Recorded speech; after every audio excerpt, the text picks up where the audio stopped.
नमस्कार दोस्तों, एक और नई वीडियो में आपका बहुत बहुत स्वागत है आपके अपने चैनल एनसाइक्लोजी के में। दोस्तों, अगर आपने अभी तक चैनल को सब्सक्राइब नहीं किया है तो चैनल को सब्सक्राइब कर दीजिए ताकि हमें भी थोड़ा मोटिवेशन मिले और इस तरह की और बहुत सारी वीडियोस हम आपके लिए लाते रहें। इस वीडियो में हम बात करने वाले हैं भारत के बारे में, जो हमारा देश है भारत। भारत एक नज़र में, इसमें हम इंडिया से जुड़े हुए क्विक फैक्ट्स को जानेंगे, जो हमारी पॉलिटिकल और जो पॉलिटिकली जितने भी पॉइंट्स बनेंगे, स्टेट यूटी जिस तरह के भी जितने भी पॉइंट्स बनेंगे, तो एक नज़र में हम इंडिया को जानने की कोशिश करेंगे, भारत को जानने की कोशिश करेंगे। तो आइए वीडियो को शुरू करते हैं।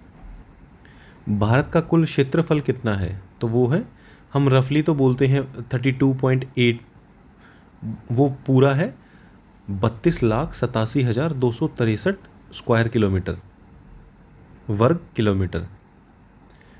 भारत की स्थल सीमा से कौन से देश लगते हैं?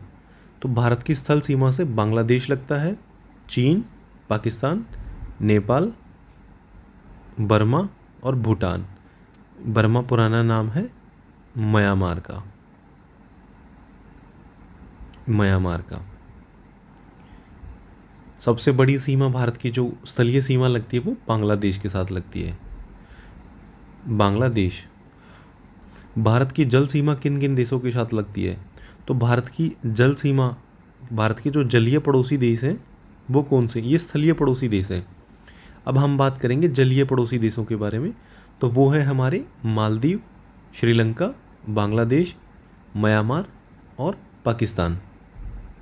मालदीव, श्रीलंका, बांग्लादेश, म्यांमार और पाकिस्तान।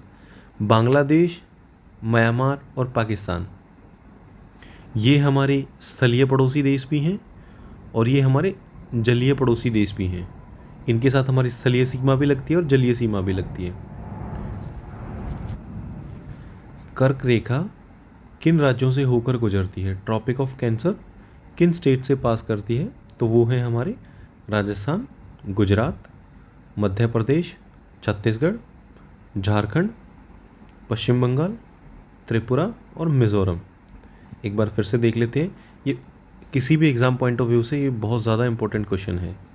राजस्थान, गुजरात, मध्य प्रदेश, छत्तीसगढ़, झारखंड, पश्चिमी बंगाल, त्रिपुरा और मिज़ोरम।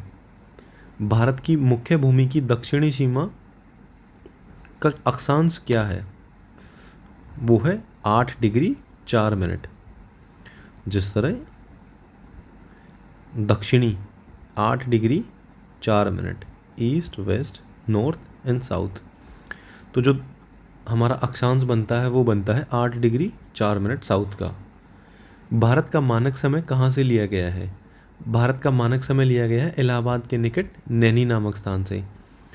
इस वीडियो में हम जितने भी फैक्ट्स को जानेंगे, जितने भी पॉइंट्स हम रखेंगे आपके सामने, इसमें से आपको एक भी पॉइंट मिस नहीं करना है।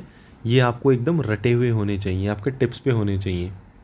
चाहे ये वीडियो आपको कितनी बार भी देखनी पड़े, चाहे वीडियो पॉज करके आप इसको लिखें इन फैक्ट्स को, चाहे आप स्क्रीनशॉट करें, जैसे आपका दिल करता है वैसे करें, लेकिन ये जितने भी फैक्ट्स हैं ये आपको एकदम टिप्स पे होने चाहिए। भारत का मानक समय कहाँ से लिया गया है? तो भारत का मानक समय लिया गया है इलाहाबाद के निकट नैनी नामक स्थान से। भारत के मानक समय और ग्रीनविच समय में कितना अंतर है? तो वो है 5.5 घंटे का। आपने देखा होगा जब भी हम करते हैं तो 5:30 GMT, तो GMT होता है ग्रीनविच मीन टाइम। अगला पॉइंट है हमारा, भूमध्य रेखा से भारत के दक्षिण छोर की दूरी कितनी है?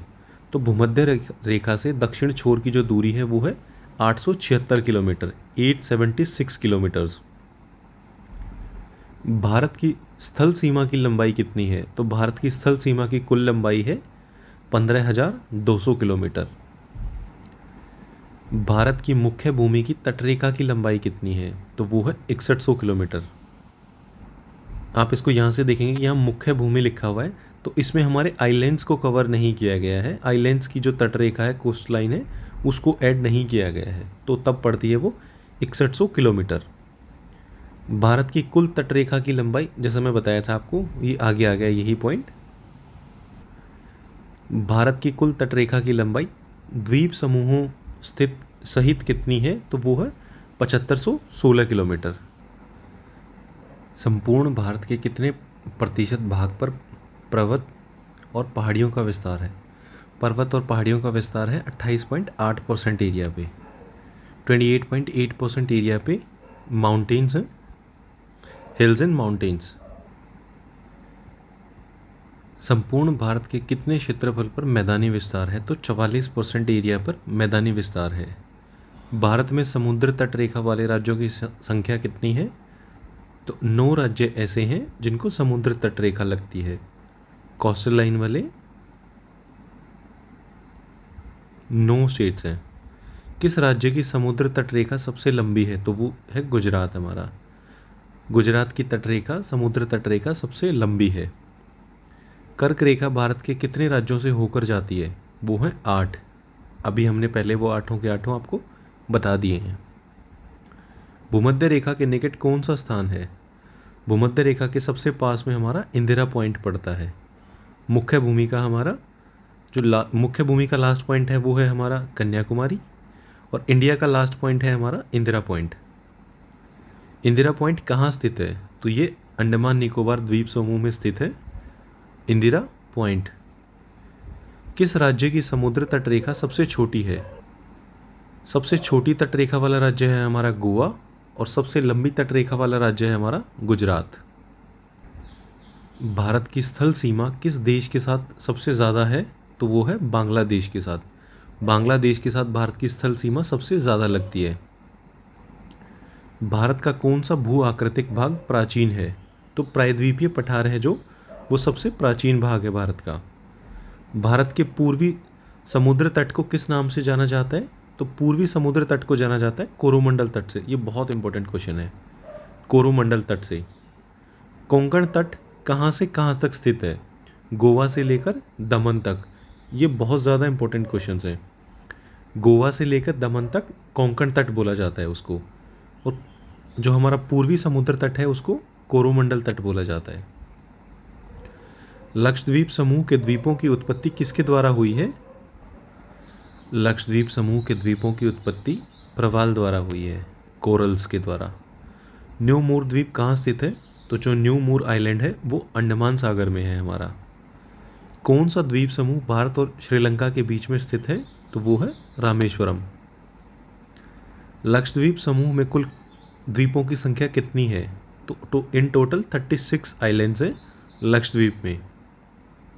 और लक्षद्वीप में जिन पे ह्यूमन रेजिडेंस है, मनुष्य की आबादी है, मनुष्य रहते हैं, वो कितने हैं? तो 36 में से 10 के ऊपर ही हमारी आबादी रहती है, 10। भारत के किस स्थान को सफ़ेद पानी के नाम से जाना जाता है? तो वो जाना जाता है सियाचिन को, और काला पानी के नाम से अंडमान को। अंडमान को काला पानी के नाम से, और सफ़ेद पानी के नाम से सियाचिन को। जम्मू कश्मीर का वह हिस्सा जो चीन के क्षेत्र में, अधिकार क्षेत्र में है, उसको क्या बोलते हैं हम? अक्साई चीन। अक्साई चीन। भारत में शीत मरुस्थल कौन सा है? तो लद्दाख को कोल्ड डेजर्ट बोला जाता है, शीत मरुस्थल। भारत के देशांतर की स्थिति क्या है? तो 68 डिग्री 7 मिनट से 97 डिग्री 25 मिनट तक भारत के देशांतर की स्थिति है। भारत में कितने केंद्र शासित प्रदेश हैं? तो ये क्वेश्चन अभी चेंज हो गया है हमारा। पहले हमारा 29 स्टेट्स थे, फिर जम्मू कश्मीर को हटा दिया गया था तो 28 हो गए थे, और जो हमारी यूटी थी 7 से बढ़ के 9 हो गई थी वो। लेकिन दमन और दादरा को भी एक करने के बाद ये अभी 8 और 28 हैं। केंद्र शासित प्रदेश हैं हमारे 8 और राज्य हैं 28। किस देश के साथ न्यू मूर द्वीप के कारण भारत का विवाद है? तो जो कॉन्फ्लिक्ट है वो है बांग्लादेश के साथ। भारत किस गोलार्ध में स्थित है? तो इंडिया नॉर्दर्न हेमिस्फीयर में है, उत्तरी गोलार्ध में। केंद्र शासित प्रदेश दादरा नागर हवेली भारत के किन राज्यों के बीच में स्थित है? तो वो गुजरात और महाराष्ट्र के बीच में स्थित है। और लास्ट पॉइंट है हमारा, किस राज्य को पहले नेफा के नाम से जाना जाता था? तो वो है अरुणाचल प्रदेश। अब यहाँ जनरेट होता है कि नेफा की फुल फॉर्म क्या है। नेफा की फुल फॉर्म है north east frontier agency. Agency. इसको जब इंडिया 1947 में आज़ाद होता है तो ये हमारा डायरेक्ट उसके अंडर में आ जाता है, ministry of external affairs. External affairs NEFA का गवर्नर प्रेसिडेंट के तौर पे, हमारे प्रेसिडेंट के रिप्रेजेंटेटिव के तौर पे इस पे शासन करता है और ये डायरेक्ट एक्सटर्नल मिनिस्ट्री के अंडर में आ जाता है हमारा। तो दोस्तों इस वीडियो में इतना ही। अगर आपको वीडियो अच्छी लगी है तो वीडियो को लाइक और शेयर करें, वीडियो को ज़्यादा से ज़्यादा शेयर करें दोस्तों। और अगर आपने अभी तक चैनल को सब्सक्राइब नहीं किया है तो चैनल को सब्सक्राइब कर दें। इस तरह की और बहुत सारी वीडियोज़ हम आपके लिए लाते रहेंगे। नमस्कार दोस्तों।